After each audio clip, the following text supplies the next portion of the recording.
Het is tongetje 8 mei, de dag dat Louis van Gaal gelijk zijn best doet bij de BBC. It's a stupid question, I think.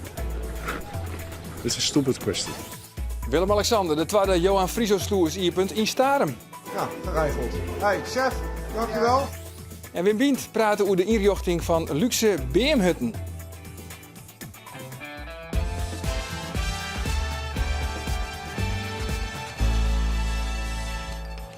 Goeien en welkom bij Bient, het magazine van Omroep Friesland. Bij Veilinghuis Oud-Friesland in Driels wordt weer van alles binnenbracht. Natuurlijk ben we al een beetje gelukzoeker. En dat we denken van god, we rennen eens ergens en wij sjuggen wat lezen en dat vinden we interessant. En dat, in de hoop dat het een patiënt meer opbrengt. En dat is een beetje de sport en dat is ook leuk. En als het dan lukt, ja, dat is natuurlijk wel een kick. Hij is een grote ster in Iran. Kind daar net samen de stritten, Reza Ghoghanayat. Begon zijn voetbalcarrière bij Lak Frisia in Ljouwert. En via onder andere Sportclub Heerenveen en Cambuur maakt het Reza op 16 juni zijn debuut op het WK voetbal in Brazilië. Dan speelt hij bij de nationale ploeg van Iran tegen Nigeria. En daarmee is hij gelijk de enige Fries die als voetballer actief is in Brazilië. En nu is hij hier. Reza, welkom. Even voor de goede orde, nog één keer die achternaam. Ghoghanayat? Ghoghanayat. Oké, nou, ik kan net beloven dat ik het nog altijd goed zeg. Maar eventjes waarom dus in Friesland, in Ljouwert. Komt het eigenlijk nog vaak in Ljouwert? Eigenlijk niet. Heel weinig tijd nu, want ik woon niet meer in Nederland, zoals je net zei. Maar ik probeer wel zoveel mogelijk te komen zodra ik vrij ben om toch tijd met familie door te brengen. Ja, want die familie die werkt nog wel in Ljouwert? Ja. Ik heb mijn ouders, die wonen hier nog. Mijn vader en mijn moeder. Mijn broer woont en werkt hier nog. Dus, en mijn vrienden natuurlijk ook. Dus je bent een echte Ljouwerter? Ik ben een echte Leeuwarder. Ja. Een Liewarder? Een Leeuwarder, ja. Precies. Hey, en die oranje koorts, we zeggen, die spreekt ook al Louis van Gaal in Hoenderloo. Het Nederlands elftal is op trainingskamp. Je verneemt het ook op radio en televisie. De oranje koorts begint alweer een beetje te komen. Hoe is het eigenlijk met die, de WK-koorts? Begint het ook wel een beetje te veel? We komen wel weer dichterbij natuurlijk op dit moment. Dus het begint wel te leven. Ik weet niet of het echt een Iran-koorts is voor mij dan. Maar ik moet zeggen dat het natuurlijk wel hartstikke leuk is dat het weer dichterbij komt. En ik kijk er erg naar uit. Ja, want Jim Gen maar de Iraanse nationale ploeg op trainingskamp. In Eerste Riek, dat is Nijwieken.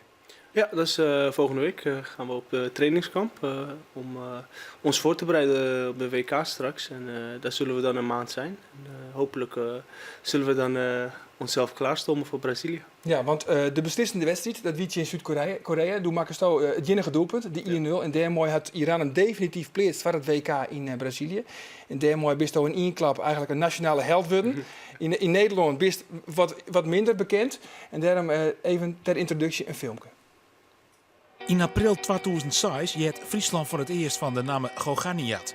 Trainer Gert-Jan Verbeek van SC Heerenveen liet de onvaller in de thuiswedstrijd in AZ debuteren in het betellen voetbal. Hier droom je als kleinkind van natuurlijk. Maar volle verder giet het verhaal van Reza bij Heerenveen net. Hij komt amper om daar en besluit in 2009 zijn contract in te leveren. Reza giet op amateurbasis bij Go Ahead Eagles onder slag. Binnen 2 jaar verzint hij een transfer naar Cambuur. Reza had een geweldig debuut. In zijn allereerste wedstrijd in Veendam scoort hij al na 9 seconden de 1-0. Kijk, dit was gewoon een droomscenario. Het is wel mooi om gewoon te debuteren hier, om gelijk te beginnen. 2 jaar later verliet hij de Frieske Haardstad voor een Belgisch avontuur. Hij gaat naar Sint-Truiden en groeit daaruit naar een van de bepalende spelers. Het leven van Reza Ghoghanayat verhoort stadig gewoon in Amerika. Hij wordt oproepen voor de nationale ploeg. Het absolute hoogtepunt van Reza is zijn winnende doelpunt in Zuid-Korea. Waar toch Iran hem definitief plaatst voor het WK in Brazilië. Op dit stuit speelt hij in Engeland bij Charlton Athletic. Ja, Reza, dat doelpunt dus in Zuid-Korea, dat weer het beslissende doelpunt. Ja. En wat een enorme gekte daar, hè? Ja, het was echt ongelooflijk. Ik bedoel, je wint daar, je moet daar winnen om naar Brazilië te gaan. En je wint daar gewoon 1-0. En het was echt ik kan het niet uitleggen, het was echt geweldig om dat mee te maken. Ja, en want vertel eens, hoe gaat het dan nou in Iran? Is er daar bijvoorbeeld normaal hoe stritten? Nee, dat is niet te doen. Maar dat is niet alleen voor mij, denk ik hoor. Dat is gewoon voor heel veel voetballers daar. Omdat voetbal daar enorm leeft bij de mensen. En, Je wordt vereerd. Eigenlijk wel. Je wordt echt als supersterren word je daar wordt zo tegen je aangekeken. Dus het is heel moeilijk om over straat te gaan. Maar Hoe is het nooit te betalen in restaurants, denk ik. nou, ik ga niet heel veel naar restaurants, maar in principe kan ik daar heel vaak gratis eten als ik dat wil. Ja. Ja, en dit stadion, dat is hier achter mij, dat is 120.000 mensen kunnen erin, hè? Ja, tegen 100.000 officieel eigenlijk. Maar ik weet nog toen wij tegen Zuid-Korea speelden thuis, voor een hele beladen wedstrijd. Toen zaten er toch 110.000 in. En waar kan je dat nog meer op de wereld zeggen? Dat is wel bijna ongekend. Ja, en dan daar dus vreselijk populair. En dan hier eigenlijk in Ljouwert in de betrekkelijke anonimiteit. Dat is echt wel eens noffelijk dan. Nou, dat is ook wel prettig, moet ik zeggen hoor. Dat is toch leuk, krijg je van beide werelden wat mee eigenlijk. Dus, Maar is dat toch, ja, hoe is dat oors? Ja, volle rustiger natuurlijk. ja, kijk, voor mij maakt het op zich niet heel veel uit, want ja, ik blijf hetzelfde persoontje. Dus het is alleen het perspectief hoe mensen naar je kijken. Maar ja, ik blijf, of ik nou heel bekend ben of betrekkelijk anoniem, dat zou voor mij niet heel veel uitmaken, want ik blijf wie ik ben. Dus, Ja, want dan bist je geboren in Iran. Dus 8 jaar wierst, bist maar die familie, maar die oudere broer en huid en man, bist verhuisd naar Ljouwert. ja. Dus je bent Iranier, maar dus begonnen het interview, ja, ik ben eigenlijk een beetje een liefhebber. Wat bist je eigenlijk? Een Iranier? Hoe viel je die meer? Een Nederlander of een Iranier? Ja, ik voel me, kijk, laat ik het zo zeggen. Ik heb van beide culturen heel veel meegekregen. Dus ik voel me een Iranier, maar ik ben wel in Nederland opgegroeid. Dus ik heb ook de Nederlandse cultuur natuurlijk meegekregen. En de Leeuwarden cultuur natuurlijk Ja. ook een beetje, want ik ben hier opgegroeid. Ja. Dus ik voel van allebei wel wat natuurlijk. Maar zou je bijvoorbeeld in de toekomst ooit nog eens waarom willen naar Iran? Om te wijnen? Nou, dat weet ik niet. Dat is heel moeilijk te zeggen om in de toekomst zo te kijken. Maar zoals ik zeg, het is hoe ik me voel. Ik voel me wel Iranier natuurlijk, maar ik ben hier opgegroeid. Dus ik heb natuurlijk ook een hele hechte band met Nederland en met Leeuwarden. En dat zal altijd zo blijven. En hoe zorgen ze in Iran Tjendai als toch een westerling? Hoe zorgen ze daar Tjendai om? Nou, inmiddels ben ik toch wel aardig geaccepteerd hoor. Ik bedoel, ik ben vanaf het begin al heel warm ontvangen. Zowel in de groep, in de spelersgroep, als daarbuitenom. Is die enige westerling eigenlijk? Nee. We hebben wel meerdere spelers die in Europa spelen en die in Europa zijn opgegroeid. En die worden op dezelfde manier ontvangen als ikzelf. Dus ja, het is heel prettig om je dan ook op die manier heel snel te acclimatiseren eigenlijk. Maar moest je ook wennen om bepaalde gewoontes? Of vind je het eigenlijk al wel heel normaal? In het begin moest ik inderdaad heel veel wennen. Ook gewoon naar hoe Neem eens een voorbeeld? als voorbeeld bijvoorbeeld, als je daar komt en je wordt gelijk al eigenlijk als een ster gezien, terwijl je nog niks hebt laten zien. Maar het feit dat je alleen al voetballer bent, dat dan mensen gelijk anders naar je kijken, dat was wel voor mij heel erg wennen. Want nou goed, in Nederland zijn we wat dat betreft heel erg nuchter daarin. En dat was voor mij wel een hele nieuwe wereld natuurlijk. Dus dat was wel een van de grootste verschillen wat ik daar heb meegemaakt. Ja. En dan Azen dus in ploegen als Argentinië, Nigeria, Ja. Bosnië. Dat is nog een lastig karwei. Het wordt een heel lastig karwei eigenlijk, maar goed, het is toch echt mogelijk. Ik bedoel, dat is voetbal en we zitten bij Argentinië, Bosnië en Nigeria in de groep. En goed, in principe zal Argentinië altijd als groepshoofd doorgaan, maar Zou je Andere- dat shirtje vreetje van Messi, denk ik? wie is dat? Even... ja, hoe heet die ook alweer? Dat lietse jonkje daar op het middenveld. Oh ja, die jongen. Nou goed, zullen we alles aan doen. Ik bedoel, Argentinië is natuurlijk een ploeg om respect voor te hebben. Dat is een hele goede ploeg. En natuurlijk Messi ook geweldig. Maar goed, wat ik zeg, het gaat ons om de tweede plek. En dat moeten we uitvechten met de andere 3 tegenstanders. En ik zou niet weten waarom. En waarom je trok in kinderen naar de tweede ronde? Ja. En dan wist ik hoe het werkt. Want ja, en het is natuurlijk een enorme etalage, het WK voetbal. Dan hoest er maar 3 goede acties en 2 doelpunten. En dan kiest weer een promotiemaatje. Dan kiest weer een transfer oortwingen. Dat is ook voetbal natuurlijk. Ik bedoel, het kan heel snel up en heel snel down gaan. En ja goed, in principe, zoals ik zeg, dat is voetbal. Maar goed, Je zit natuurlijk nog bij Charlton Athletic. Maar wat zijn nog ambities voor jou? Wat zou je nog willen? ambities zijn op korte termijn nu eerst om een geslaagd WK achter de rug te hebben. Ik bedoel, met geslaagd bedoel ik dat wij ons gewoon echt kunnen profileren als team zijnde. Dat wij niet als speeltuinvoetbal daarheen gaan, weet je wel.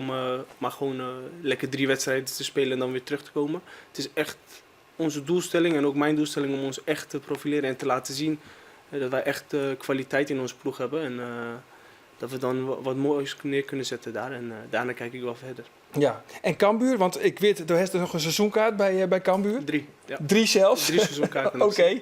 Ja. Komt het ooit nog eens een keer weer waarom bij Cambuur?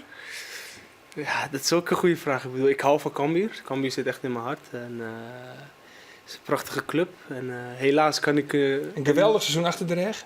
Geweldig seizoen achter de rug. Helaas kan ik niet vaak langskomen in Leeuwarden om de wedstrijd te zien. Maar goed, ik volg het natuurlijk wel op de voet. En ja, ik ben heel blij voor ze. En in de toekomst, je weet het nooit. Nee. En 3 juli, die doe je vrij horen, hè?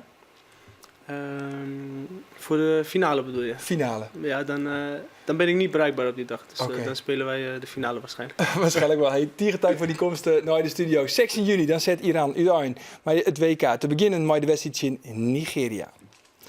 Bij Veilinghoers Oud-Friesland wordt van alles inbracht. Duur antiek, maar ook wat met een waarde van enkele euro's. Het zijn meesken zoals jou en ik, die het gwot doch maar op zolder staan en er op zo'n wijze toch nog wat geld voor krijgen. Of soms ook hele lietse skarrelaars die het op een rommel merken wat keepje en op de veiling beziek je de 10 keer ze volle van te krijgen. Klokziekers, want ja, dat ben we uiteindelijk al jaren. En dit ben de latoen, maar dan ben je hebt 2 sets. Dus let misschien nog eens een set bij kocht.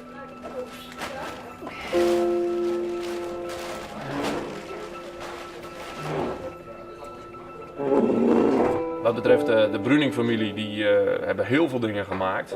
Waaronder dit soort doosjes, pijpencomforts, lepels. Het heeft ook veel gekost hoor. Oké. Ik denk dat ik nu 40% krijg van wat ik er ooit voor gegeven. Oké. U houdt grote schoonmaak. Nee, we hebben te veel. We zijn van een ruimer huis zijn we naar een klein appartement gegaan. Dit troffen wij gisteren aan bij een boedel. Maar we dachten al meteen, het is misschien van de Groninger ploeg een schilderij. En nu zijn we bezig om wat onderzoek ernaar te doen. En dat lijkt inderdaad van een van de leden van de Groninger ploeg te zijn. Ekke Kleima. En dat zou wel eens heel interessant kunnen zijn voor de veiling. Stradivarius. Nou, als dat het geval zou zijn, dan zou mijn vriend zich op slag een mooie Bentley of een Rolls kunnen permitteren. Ik weet niet eens of hij daar geïnteresseerd in zou zijn hoor. Ik wel. Natuurlijk ben we al helemaal een beetje gelukzoeker. En dat we denken van god, we rennen eens ergens en wij zullen wat lezen en dat vinden we interessant. En dat in de hoop dat het een percent meer opbrengt. En dat is een beetje de sport en dat is ook leuk. En als het dan lukt, ja, dat is natuurlijk wel een kick. Dit is een grappig dingetje. De Concorde. Als ik gewoon de laatste 10 hier waarom zul, dan is er eigenlijk de laatste 4 hier is er meer verloren dan 30 jaar ervoor. Zo snel is dat gaan. En dat heeft alles te maken met het internet. Hè. Vroeger waren de meesten met de dikke, dure boeken, met prijzen en keurtekens en dat soort dingen. En die meesten die hier de kennis en dus ik alle macht in handen zeg maar. Hè. Ze moesten naar een antiek expert of naar een antiekhandel om spullen uit te zien. Sint-Wurg. Het is maar mooi dat ze googlen het even en ze krijgen al de zilverkeuren, de porseleinmerken en alles die erop. Dus het is, en als ze het net zeker weten, ze zetten het op marktplaats en als er als een gek boden wordt, dan schrikken ze helemaal totaal afblazen. Dan denken ze, het zal toch wel iets bijzonders wist wijzen. En dan loeken ze het vaak weer om en dan brengen ze het jef. Hoe vaak ik het verhaal met Jet, dat mensen hier komen en zeggen, ja, op marktplaats wiet een gekkenhuis. En wij vertrouwen het erin, maar we toch helemaal eens even zien dat het wat bijzonders is. En dat klopt soms zeker. En soms zul ik het net en denk van verkeer je het maar op marktplaats dan, want wij zullen hier geen heil in.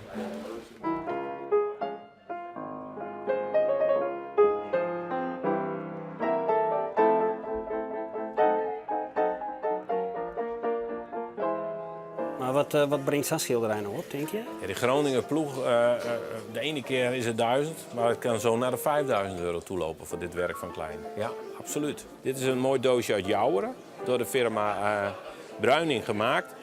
Ja, prachtig gegraveerd. Er kwam een zeesponsje in en daar deed men rozenwater op of andere welriekende geuren stopte men daarin. En dat nam men mee naar de kerk. En dan... Want in die kerken, daar rook het vroeger niet zo fris.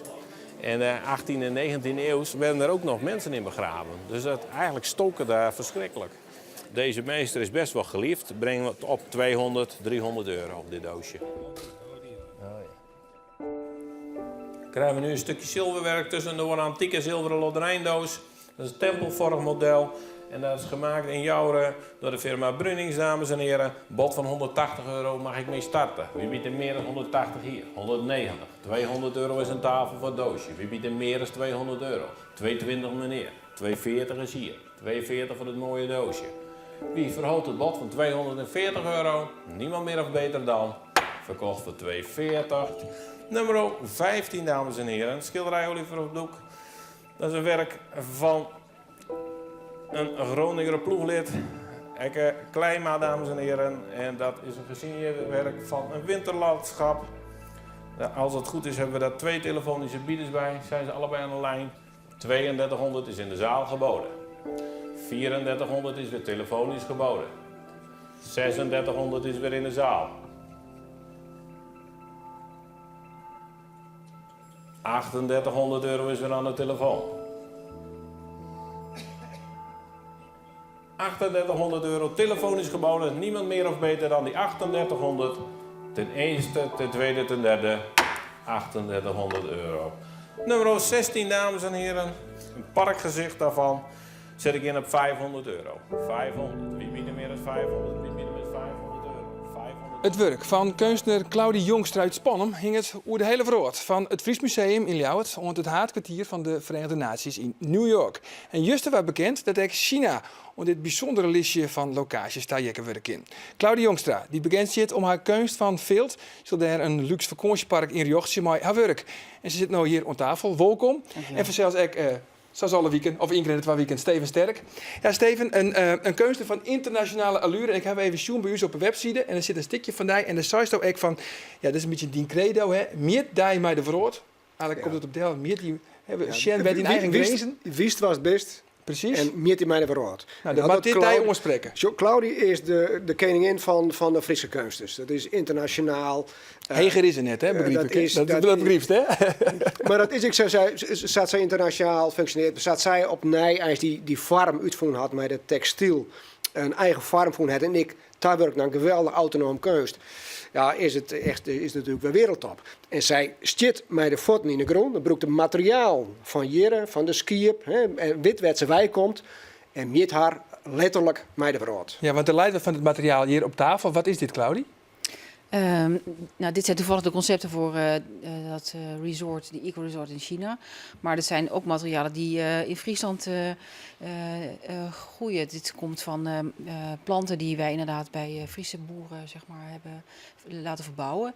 En dat is wel heel mooi dat je echt zo dicht bij de bron zit. En het hele maakproces is echt ook in Friesland. Wat voor plant is het, Claudie? Verschillende. Het is van kamille tot de schil van de ui, tot Sint-Janskruid, salie. Het zijn ook, soms gebruiken we ook kruiden. En dat hele subtiele, dat is van de wede. Dat is een blauwverf, maar die geeft ook een soort hele bijzondere roze. Ja, maar dat hele proces, dat maken ze alles zelf, hè? Dat kunnen we hier exen. Want dit is volgens mij het proces, mijn indigo. Ja. Dit is Pieters Bierum. Ja, dit is iets heel spectaculairs, vind ik zelf. Ik was er echt heel erg van onder de indruk. We hebben voor de eerste keer in Nederland een primeur met het verbouwen van de Europese blauwverf van de wede. En we zijn helemaal teruggegaan naar recepten vanuit de middeleeuwen. En dus je moet echt een beetje zelf uitvinden hoe je die kleur kunt ontluiken en zichtbaar kan maken uit die plant.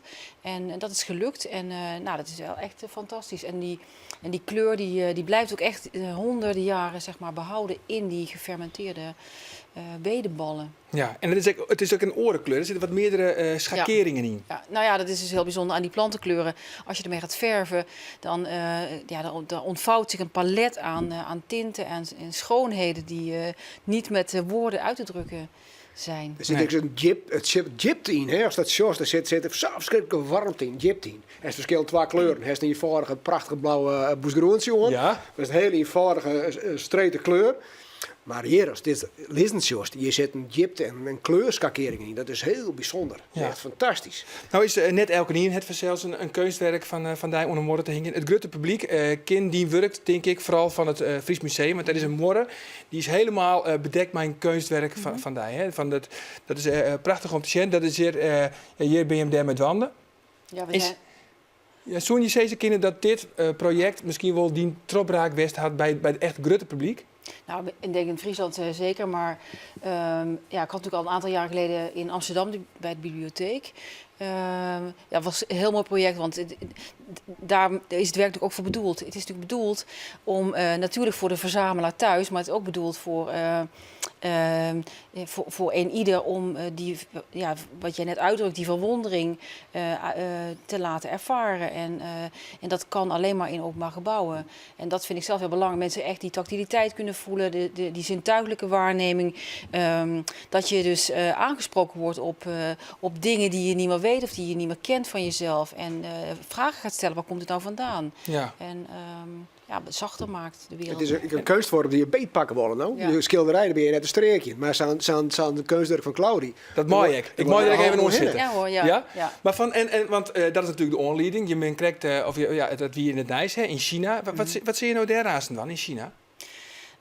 Er is een project van een architect uit Leeuwarden, Hans Achterbos. En die is al de hele tijd bezig met te realiseren van een het is een eco-project. En dat is eigenlijk ook de reden waarom ik het belangrijk vind om daaraan mee te doen. Dit zijn die huisjes eigenlijk, hè? Of het zijn boomhuizen. Ja, het is heel bijzonder. Het is inderdaad in een vallei met theeplantages. En het is bedoeld...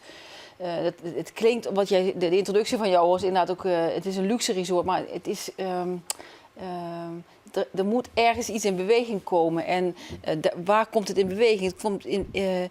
Het komt in beweging daar waar mensen beslissingen kunnen nemen. En dat is inderdaad helaas nog steeds in China natuurlijk die top. Dus daar moet je beginnen. Als je iets wil bewegen of mensen in ieder geval erop willen attenderen, dat het belangrijk is dat dat erfgoed, wat zo snel aan het verdwijnen is, ook in China, dat heel kostbaar is, dan moet dat van bovenaf gewoon, dan moeten mensen daar in ieder geval wakker gemaakt worden. Dat zijn de mensen die daar komen natuurlijk. En natuurlijk wil je dat iedereen wij willen heel graag daar een publiek gebouw. Maar goed, dat ga ik niet meer meemaken. Dat is wel een stap te ver. Want mensen moeten wel heel erg wennen aan dit materiaal. Het is echt volstrekt iets wat ze niet kennen. Nee. Had je wel trouwens dezelfde smaak eigenlijk als wij hier in Friesland en in China? Het gaat niet over smaak. Het gaat over je durven openstellen voor een andere wereld. En dit hebben ze nog nooit gezien. Dit kennen ze niet. Dus het is wel het is een groot avontuur. Ja. Het is ook een beetje het resultaat van de handelsmissie van de gemeente Ljouwert. Daar mooi China. Heeft u ook het idee dat misschien nou Claudie het paard even het voor oren eigenlijk, om daar nou aan de slag te gaan in China? Nou, zo, de heesten hier in zondag, hier is de textiele werkvormen. Hè? En daarna begon heel soort vrouwen te macrameën. En daarna is die hele textiel als kunstvorm als uw boordsmieten. Claudie is daar weer opnieuw mee begonnen, het een paard zocht. En dan just nou dat een heel soort mensen in Claudie weer volgen. Dus just weer oren mensen die het weer kunstzinnig maar veel beginnen, maar ik maar textiel. Dus zij het zeker het paard sluchten voor een heel soort orenmeesken die met textiel als kunstvorm broeken. Ja, het is een heel tijdrovend proces, kan ik me zo vaststellen. En nou komt dit project, het is een heel groot project. Heb je nog wel tijd om gewoon een keuswerk bij Steven en mij achter heel de bank? Graag, heel graag. Oh, graag? Ja hoor. Ja? Nee, natuurlijk. Maar wat je al vertelde, doordat wij alles in eigen beheer hebben, is dat ook heel erg... het levert ook heel veel op, namelijk. Wij hoeven nooit te wachten op onze leveranciers. We hebben alles, we kunnen onze eigen tijd heel goed indelen. En je blijft heel dicht bij de bron. En op die manier kun je ook heel efficiënt werken. Omdat de kleuren als er geverfd wordt, kunnen de kleuren bewaakt worden. Ik hoef niet te wachten tot de monsters worden opgestuurd. Je zit zo dicht bij die bron. En daardoor hebben wij een relatief, snel... Natuurlijk, tijd is ons grootste kapitaal. En wat is snel? Ja, er zit heel veel aandacht en zorg in. Ja, dat vraagt tijd. Ja. Nou, het ziet er echt heel mooi uit. Wanneer is het weer naar China, trouwens? Ik weet het niet. Oh, je weet... Ik weet het niet. Er moeten nogal wat huisjes daar. Nee, maar we gaan eerst beginnen en dan op enig moment wordt het wel geïnstalleerd. Maar we gaan nu eerst beginnen met het maakproces. Ja. Het is wel heel bijzonder, hè? Het is een ontwikkeling in de autonoom kunsten, van het monumentale kunst dat bij het Fries Museum hing het, naar autonoom kunsten. Claudie had maar kwart en ik een tentoonstelling in Amsterdam met Borzo. En die ontwikkeling is heel sterk. Dat vind ik een hele mooie ontwikkeling. Dus ik denk dat Claudie over een man hier alleen maar hele mooie kunstwerken maakt. Nou, mooi woorden. We sluiten af. Tiegetank voor je komst Want Safir, morgen is er weer een nijbeend. Dan onder andere omtekend van de modevakskwallen in Bakhuizen. Waar weet dan hoe dan nog een hele gezellige dag.